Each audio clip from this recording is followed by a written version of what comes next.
Saludos amigos, y pues bueno, ya sabemos que existen modelos de negocio que pueden buscar resolver algún problema social o medioambiental. ¿Y dónde comenzó todo?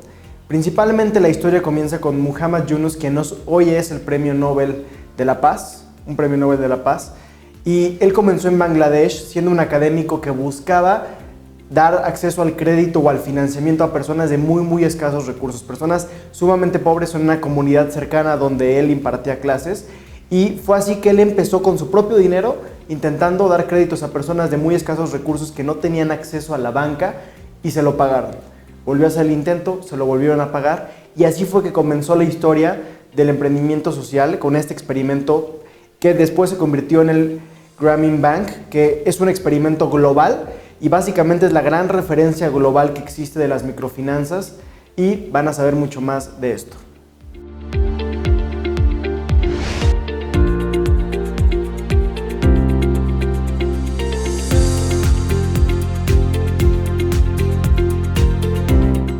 En Bangladesh, ¿no? Alrededor de los años 70, mediados de los 70, y luego viene a Latinoamérica y a raíz de los problemas que mencionaba en Bolivia, en Perú, en estos países es como la cuna de las microfinanzas, ¿no? Entonces, países con altos grados de informalidad, donde la economía estaba deteriorada, y ahí uno de los proyectos iniciales, emprendedores en esto, es precisamente ProMujer.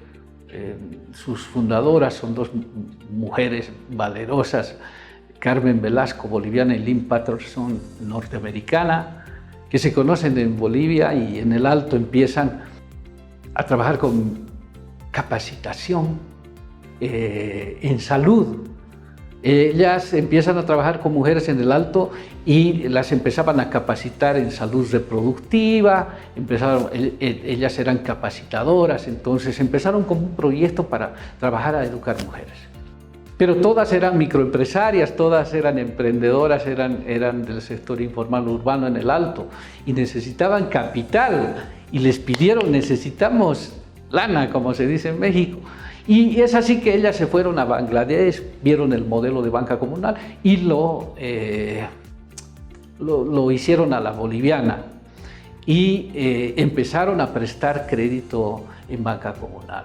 Y a la par habían otro tipo de instituciones que también empezaron a hacer microcrédito. El gran paradigma era cómo dar un crédito tan pequeño a alguien que no tiene ninguna garantía, que no puede entrar a un banco porque no tiene documentos, no tiene y así empieza. ¿Dónde empezaron? Desde mi perspectiva o mi primera exposición a el tema de emprendimiento con impacto fue en el sector de microfinanzas. En México empezaron a surgir en los 90s, a finales de los 80s, las primeras instituciones microfinancieras que buscan y tienen un propósito de llevar los servicios financieros, unos servicios importantísimos. A veces no apreciamos y valoramos la importancia de tener un crédito para actividades productivas o la capacidad de promover el ahorro en todo este sector de la base de la pirámide que no tenía servicios formales de la banca tradicional en el país, y esto se repetía de la misma manera en muchos otros países. Entonces surgieron las microfinanzas para brindar estos servicios, créditos de 1,000, 2,000, 3,000, 10,000 pesos, justamente para actividades productivas, con pagos semanales, pagos fijos, promover el ahorro en muy pequeñas cantidades, ubicar las sucursales en colonias populares, pero sobre todo con un cambio importante. Algunas de ellas se fondearon con un capital inicial que venía de donativos, que les permitió arrancar y justamente probar el modelo.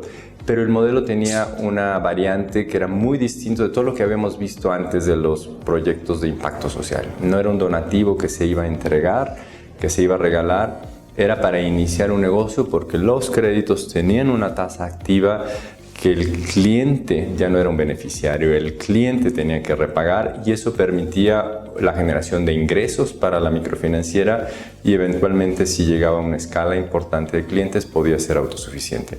Y así empezaron muchos proyectos en Latinoamérica, como principalmente liderados por gente que, digamos, con un enfoque fuerte social, donde ellos veían una necesidad muy grande de acceso, de inclusión financiera en los países, pero no buscaban un negocio, sino buscaban solamente un impacto. Entonces se empezó a trabajar y empezó a crecer rápidamente porque realmente había mucha necesidad. Implicó un cambio de paradigmas importante. Tanto la comunidad de empresarios, la comunidad de los mismos colaboradores que trabajábamos en este tema, nos cuestionábamos fuertemente, incluso ahorita nos suena muy común, pero había cuestionamientos serios de si era válido éticamente trabajar de esta manera con comunidades de escasos recursos. Y la conclusión fue, no hay otra forma de llegar a la escala. Entonces las microfinancieras empezaron a probar que sí se podía. Las microfinancieras que vimos en el sector en la década de los 90 traían un propósito muy fuerte de promover un desarrollo económico a través del microfinanciamiento y así ser rentables y llegar a una escalabilidad. Conforme se empezó a demostrar que el sector era viable, empezaron a surgir otros actores de apoyo, entidades de gobierno que daban financiamientos, que era un recurso importante, redes como Prodesarrollo en aquellas épocas que permitía comparar y hacer aprendizaje, o incluso un tema de cabildeo de las microfinancieras ante gobierno.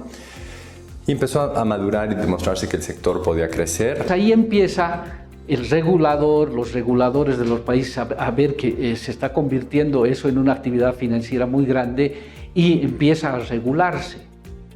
Y es de esa forma como para tener mayor crecimiento que estas ONGs tienen que convertirse en empresas, en financieras, en instituciones que puedan tener un adecuado fondeo, porque también empezar a prestar sin tener adecuado fondeo no se puede. Entonces el crecimiento obliga a que madure el negocio y se convierta en una empresa financiera y se convierten en empresas financieras y luego se convierten en bancos y empiezan a tener realmente un alto impacto. Empiezan a prestar no solamente servicios de crédito, sino esto se va ampliando a servicios de ahorro, se va ampliando a servicios de remesas, luego se va ampliando también a seguros, aparecen microseguros, etc. Entonces ha avanzado muchísimo y ha ido ingresando a otro tipo de países. Lo que fue muy positivo, sin embargo, fue ver y demostrarnos que podía combinarse el tema de un impacto con modelos de negocio. Creo que eso empezó a inspirar, o así es como me gusta interpretarlo, a otros emprendedores a probar modelos más empresariales. Hay todavía retos sobre cómo bajar el costo. A pesar de la evolución, la maduración de las entidades, todavía el costo es muy alto. Y este costo no solamente depende de las empresas, sino depende del ecosistema. Hay mucha crítica sobre las tasas con las que operan las entidades microfinancieras, pero sin embargo la estructura de costos es muy alta y el ecosistema también es parte de esto, ¿no? El riesgo país, el fondeo necesario. Entonces es un tema muy complejo, pero creo que el reto es llegar en mejores condiciones, preocuparse más por las necesidades reales de la clienta y equilibrar un poco esta rentabilidad que se ha alcanzado súper exitosa. Entonces ya hace pocos años han empezado emprendimientos ya basados en tecnología, rompiendo paradigmas de evaluación, rompiendo paradigmas de adquisición de cliente, que son muy potenciales. Todavía están en periodo de crecimiento, de ajuste, pero son muy potenciales. ¿En qué sentido? En que pueden individualizar mucho el requerimiento que tiene la clienta, pueden bajar el costo sustantivamente, que es uno de los más grandes problemas, y el otro es que pueden también captar financiadores, inversionistas, incluso individuales, que pueden invertir sus recursos de manera transparente. Ese es un poquito, muy breve resumen de cómo ha evolucionado esto, y hoy en día yo creo que los nuevos pioneros, al igual que hace 20, 25 años, están también con base tecnológica, pero ya es gente que piensa como un negocio con impacto social. Yo veo que los emprendedores de ahora están pensando cómo dar una solución con la base de la tecnología para resolver un problema de la comunidad, pero entendiendo el problema de la comunidad y buscando un impacto. Creo que en ese sentido hay un desarrollo, hay un cambio de forma de pensar cómo hacer empresa.